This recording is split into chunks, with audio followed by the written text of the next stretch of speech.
இன்னைக்கான வீடியோவில் சப்பாத்தி கள்ளி பழம் பறித்து நம்ம சாப்பிட போகிறோம். சரியான பழங்க. இங்கே பாருங்க, அப்படியே லட்டாக பழம் பறித்து கிடைக்குது.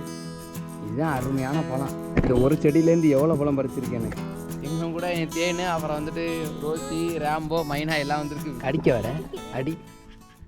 வெயில் தாங்க முடியாமல் இங்கே பாருங்கள், எல்லாம் வந்து மண்ணுக்குள்ளேயும் இதுக்குள்ளேயும் சொருகிட்டு கிடக்குது. இங்கே பாருங்கள் ரோசியெல்லாம். சரியான வெயிலுங்க. காலையில் வந்து 8:30 மணி தான் ஆகுது. 8:30 மணிக்கு என்ன போடுது வெயில். இப்போ பாருங்கள், அப்படியே நாங்கள் பார்த்து வச்சுருந்த சப்பாத்தி கள்ளி செடி இருக்குது. இது நிறையா பழம் இருந்துச்சு, யாரோ பிடுங்கிட்டாங்க போல இருக்குது மக்களே. தேனு ஒவ்வொரு பழமாக அப்படியே பறிக்க ஆரம்பிச்சிடலாமே. ஃபஸ்ட்டு பழம் எங்கே இருக்குது? அது என்ன சின்னூண்டு பழமாக இருக்குது? அது வேண்டா, பெரிய பழமாக பறி. இந்த சப்பாத்தி கள்ளி செடியில் பார்த்தீங்கன்னா முள் தொடுற இடம் ஃபுல்லாக முள் தான் இருக்கும், பார்த்து தான் பறிக்கணும். அது மட்டும் இல்லாமல் இந்த பழத்துக்கு நடுவில் தொண்டை முள் இருக்குதுன்னு சொல்லுவாங்க. அது போய் தொண்டையில் சிக்கிச்சுன்னா செம்ம இதாகி போயிடும். ஆமாம், ஸ்டார் முள். அங்கே பாரு ஒரு பழம், பழத்தை பிடிச்சிக்க. காரகாயா இருக்குங்க. ஆனால் உள்ள நல்லா ரோஸ் கலர்ல, சிவப்பு கலர்ல. இந்த பழத்தெல்லாம் நம்ம ஸ்கூல் படிக்கும் போது பறித்து சாப்பிட்டுட்டு லிப்டிக் மாதிரி வாயெல்லாம் செவந்து போயின்னு சாப்பிட்டோம்னா அது சாப்பிட தெரியாம அந்த முள்ளெல்லாம் வாயில குத்திக்கும். சரியான முள்ளுங்க. அது உள்ளே ஒரு பழம் இருக்குதுல்ல. ராம்போ என்ன பண்ணுற? சுழிச்சிட்டியா மண்ணுக்குள்ளே? டேய் ராம்போ இங்கே பாடுறா. டேய் என்ன பண்ணுற? வெயில் தாங்க பிடிக்க முடியல. அங்கே பாருங்க, மைனா வந்து நுழைஞ்சிக்கிட்டு இருக்கு. மைனா நாங்களும் சப்பாத்தி களி பறிக்கிறோம். சரி, இந்த ஒரு லெகுன்னு ஒன்று இருக்குது. எங்கே மச்சேன்? அந்த பாரு உள்ள. இங்கே பாரு, என் கைக்கு நேரம். ஆனால் அது கொஞ்சம் ரிஸ்க்கு. அதை பறிச்சிருவியா? இல்லை, ஃபுல்லாகவே முள்ளாக இருக்காது, எப்படி பிடுங்குறது? சரியான வெயில் மக்களே. சத்த நேரம் எனக்குள்ளே ஓய்வு எடுத்துகிட்டு போவான். இங்கே பாருங்க, எல்லாரும் நாக்கு தள்ளி போய் கிடக்குறான். இங்கே வாடா ராம்போ, இங்கே வா மைனா. இங்கே பாருங்க, நாக்கு தள்ளிக்கிட்டு இருக்குது. மைனா நான் உட்காந்துக்க. ரோசி படுதா, உட்கார். சீ படுறி ரோசி. இந்த இடத்துல தான் மக்களே அந்த இது இருக்கும், அந்த ஸ்டார் மாதிரி உள்ளது. தொண்டை முள்ளுன்னு நாங்கள் சொல்லுவோம், சில பேர் ஸ்டார் முள்ளுன்னு சொல்லுவாங்க. ஏன்னா ஸ்டார் மாதிரியே தான் இருக்கும். சின்ன வயசில் வந்துட்டு அதனால இந்த பழத்தை வந்து பறித்து பயந்து தான் திங்கிறது. பெரியவங்கலாம் வந்து நல்லா இருக்கும். ஆனால் திங்க தெரியாம வாயில நாக்கில எல்லாம் முள்ள குத்தி பாருங்க. இப்போ அப்படியே பிக்கிறேன். அப்பா ரத்தம் தெரிக்குதா அப்படியே. இது ஸ்டார் முள் எங்கிட்டு இருக்கும்? அது உள்ள எடுத்து கொஞ்சம் புளிப்பு ஒரு இனிப்பும் கலந்த ஒரு இது ஒரு ஃப்ளேவரே சூப்பராக இருக்கும். கொஞ்சம் ஸ்ட்ராபெரி மாதிரி லைட்டாக. அப்பா இது கொஞ்சம் இது நல்லா பழுக்காததுனால கொஞ்சம் புளிக்குது ஓவராகவே. இந்த தான் இருக்குது. இதுதான் முள். உங்களுக்கு தெரியாது, கையில் இருக்குது.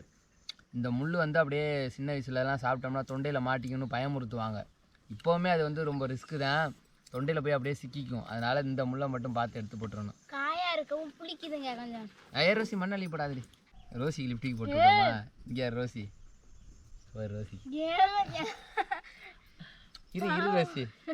இப்போ பாரு ரோசி மூஞ்ச, கையெல்லாம் அப்படியே மருதாணி போட்ட மாதிரி ஆயிடுச்சு. இன்னொரு இடத்துல ஏகப்பட்ட பழம் பார்த்து வச்சுருக்கேன். ஆனால் அது ரொம்ப தூரம் போகணும். இவங்க எல்லாம் கூட்டிகிட்டு போக முடியாது. போனோம்னா இவங்க எங்கிட்டாச்சும் ஒரு பக்கத்து ஓடி போயிடுறாங்க. அதனால தான் அதை வந்துட்டு நம்மளோட மெயின் வேணு அட்வென்ச்சர் சேனலில் பசங்கள்லாம் கூப்பிட்டு போயிட்டு பயங்கரமாக வேட்டையாடி சிறப்பாக சாப்பிட்றோம். என்ன மைனா கிளம்புவோமா? ராம்போ வா. ராம்போ என்னடா ராம்போ இப்படி நாக்கு தள்ளி போச்சு உனக்கு? அவ்வளோதான். அப்பா முடிஞ்சிச்சு. ஏய் என்னடா பாருங்க, நான் அடித்தேன்னா அவனை அடிப்பேன். இங்கே வர அடிடா, அடி அடிக்க வர அடி அடிடா. அடிச்சனா அடிப்பியல்ல, அடி. ஓடிட்டேன் பயந்துக்கிட்டு. சரி வாங்க போவோம் வாத்தேன்னு போவோம்.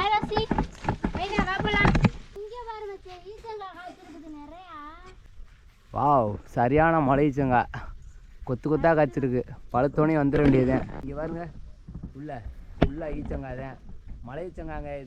இதுதான் வந்து பேரிச்சம்பழம் மாதிரியே இருக்கும், செம்ம டேஸ்ட்டாக இருக்கும் இந்த பழம். இப்போ தான் வந்து காய்க்க ஆரம்பித்து பிஞ்சாக இருக்குது. கொலையெல்லாம் விட்டுருக்கு நிறையா. இந்த அங்கே ஒரு மரத்தில் இருக்குது, அதை உங்களுக்கு காமிக்கிறேன் வாங்க. பார்த்தேன்னு போ. ஏய் எங்கேல அவங்கெல்லாம்? வா இந்த வர. ஏய் புயல். ஏய் வாடி ராம்போ மட்டும் சொத பண்ணி மாதிரி தான் வருவேன். போங்க மக்கள். இங்கே பாருங்க எவ்வளோ பெரிய வெட்டிக்கிளின்னு ஹாலிவுட் படத்தில் பார்த்த மாதிரி இருக்குது. ஐயோ ஆத்தாடி எத்த தண்டி, சரியான பெரிய வெட்டிக்கிளிங்க. இது நான் 2 வருஷத்துக்கு முன்னாடியோ 3 வருஷத்துக்கு முன்னாடியே இங்கனக்குள்ளே இந்த இடம் இருக்குது பாரு, இங்கனக்குள்ளே காய்ச்சி தொங்குச்சு. அப்போ கொலை கையில் அப்படியே பிடிச்ச மாதிரி போட்டாலாம் எடுத்து வச்சுருந்தேன். சரியான காய் உள்ள இது ஃபுல்லாகவே காய்தான். இங்கே வர் ஐயோ அப்பா, இதெல்லாம் பழுத்துச்சுன்னா யாருமே விட்டு வைக்க மாட்டாங்க, அதுக்குள்ளே வந்து போட்டுறணும். மக்களே எனக்கு பின்னாடி பாருங்கள் எவ்வளோ பழம் இருக்குன்னு, சரியான பழங்க. இங்கே பாருங்கள் அப்படியே லட்டாக பழம் பழுத்து கிடக்குது. இப்போ இந்த பழத்தெல்லாம் அப்படியே பறித்து நம்ம அந்த ஒயர் குடைக்கில் அள்ளி போட்டுருவோம். வாவ், எவ்வளோ பழம்னு பாருங்கள் அப்படியே. இதுதான் அருமையான பழம். அந்த அளவுக்கு முள்ளும் இல்லை பாருங்கள். இந்த முள் தான் குத்தும்னு மேலே இருக்குது பார்த்தீங்களா, இந்த இடத்துல இதுதான் இந்த வரை கையில் குத்திருச்சு. இப்போ அப்படியே ஒயர் குடைக்கில் போட்டுருவோம். இங்கே ரொம்ப கொஞ்சம் அப்படியே முள் அதிகமாக இருந்தனால தேன் வெளியில் உட்கார வச்சுட்டு நான் வந்துட்டேன். இருக்கிற எல்லா பழத்தையும் அப்படியே பறிச்சிட வேண்டியதான். சரியான பழம். இங்கே வாங்க, கீழெல்லாம் ஒரே பழம்தான். அப்பா, உள்ளெல்லாம் பழம் நிறையா இருக்குது. எப்படி பறிக்க போகிறேன்னு தெரியல. ஓ மை காட், செம்ம பழங்க. கீழே சரியான புதர். இங்கே பாருங்க கள்ளி செடி, இந்த இதெல்லாம் ஒரு சப்பாத்தி கல்லிங்க. உள்ளே போய் பறிக்கணுமே. அப்பா,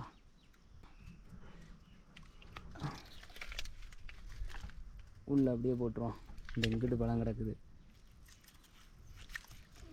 ஒன்று ஒவ்வொரு பழமாக பறிச்சாதேன்.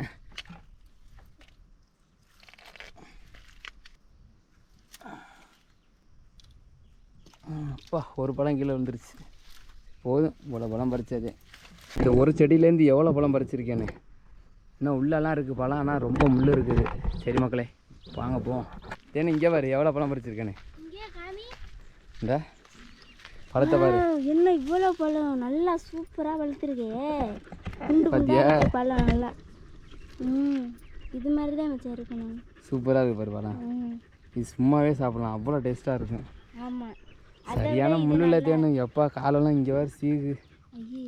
மக்களே இங்கே பாருங்கள், நாங்கள் எவ்வளோ பழம் பறிச்சுட்டு வந்திருக்கோன்னு. ஆல்ரெடி ஒரு 7-8 பழம் வயிற்றுக்குள்ளே போயிடுச்சு. இங்கே பாருங்கள், பிரிச்செல்லாம் போட்டு வச்சுருக்கோம். ஜூஸெல்லாம் அடித்து இதில் ட்ரை பண்ணி பார்த்தேன், ஆனால் அந்த அளவுக்கு வரல. இப்போ ஒவ்வொரு பழமாக இப்போ பறித்து அப்படியே இதில் எப்படி அறுத்து நான் சாப்பிடுன்னு சொல்கிறேன். கீழே நாங்கள் என்ன பண்ணுவோம்னா, இந்த பழத்தை ஃபஸ்ட்டு வந்து தரையில் போட்டு தேய்ச்சோம்னா அது மேலாக்கில் முள் இருக்கும், அந்த முள்ளெல்லாம் கீழே விழுந்துடும். ஏன்னா நம்ம கையில் அங்கனங்கன்னு சொரியிடும். இப்போ நம்ம தரையில் தேய்க்காமல் கத்தி இருக்குது, அதனால் கத்தியால் அப்படியே மேலாக்கில் சீவி விட்டுரும். அப்படியே சீவி விட்டுரும். இப்போ பார்த்தீங்கன்னா அப்படியே சென்டரில் ஒரு அறுப்பு அப்படியே அறுத்துட்டு பிரித்தோம்னு வச்சுங்களே, உள்ளே அப்படியே ரத்தமாக பழம் இருக்கும். எப்படி இருக்குது பாருங்கள். இந்த இடத்துல தான் தொண்டை முள் இருக்கும். இந்த தொண்டை முள் அப்படியே எடுத்துடணும், நட்சத்திரம் மாதிரி இருக்கும். இதுதான் தொண்டை முள் பார்த்தீங்கன்னா. இப்போ பாருங்கள், இந்த முள் போய் அப்படியே தொண்டையில் போய் சிக்கிக்கும், ரொம்ப அப்புறம் சிரமமாக போயிடும். இப்போ இந்த பழத்தை சாப்பிட போகிறேன். நல்ல ஒரு சப்பாத்தி கள்ளி பழம், செம்ம டேஸ்ட்டாக இருக்க போய் சாப்பிட்டோம். ஆக்கு பாருங்கள் எப்படி வந்துருச்சுனோ. என்ன உனக்கு வேணுமா? எனக்கு ஒரு நல்ல அருமையான பழம். எனக்கு காய் பழம்ல இது, அது இது பழம் தான்ல வெயில. வாவ், சூப்பராக இருக்குதுங்க. இங்கே பாருங்க, பார்க்கவே எச்சு வருது. தொண்டை முள் எடுத்துட்டு பார்த்து இருக்கு இந்த முள். அதை பார்த்து சாப்பிடு, நீ பாட்டுக்க சாப்பிடு. அப்படியே கட்டி எப்படி இருக்கு பழம்? சூப்பராக இருக்கு. இந்த பழம் உங்கள் ஊர்லலாம் காசுக்கு இது விற்கிறாங்களான்னு கமெண்ட் பண்ணுங்கள். விற்றா எவ்வளோ ஒரு கிலோவுக்கு போகுது அப்படிங்கிறத சொல்லுங்கள். எங்கள் ஊரில் அங்கனங்கன்னா வேலியிலலாம் ஏகப்பட்ட பழம் வளர்ந்துருக்கும். இந்த கற்பமாக உள்ளவங்களாம் அந்த பழம் சாப்பிட்டா குழந்தை சிகப்பாக பிறக்கும் அப்படின்லாம் சொல்லுவாங்க. அது உண்மையாக பொய்யான்னு தெரியல. அப்படி உண்மையாக இருந்துச்சுன்னா கீழே கமெண்டில் சொல்லுங்கள் மக்களே. இன்றைக்கி நல்ல ஒரு செம்மையான சப்பாத்தி கள்ளி பழம் வேட்டை. எங்கள் ஊர் கிராமத்தில் வந்து இதை கத்தாழம் பழம்னு சில பேர் சொல்லுவாங்க, ஆனால் இது சப்பாத்தி கள்ளி பழம் தான். இப்போ பார்த்துருப்பீங்க நாங்கள் பழம் பறிச்சுட்டு வந்து சாப்பிட்டது எல்லாம். இந்த வீடியோ பிடிச்சிருந்தா மறக்காமல் நம்ம சேனலை சப்ஸ்கிரைப் பண்ணுங்கள். அடுத்து ஒரு சூப்பரான வீடியோ சந்திப்போம். Tata bye bye. See you.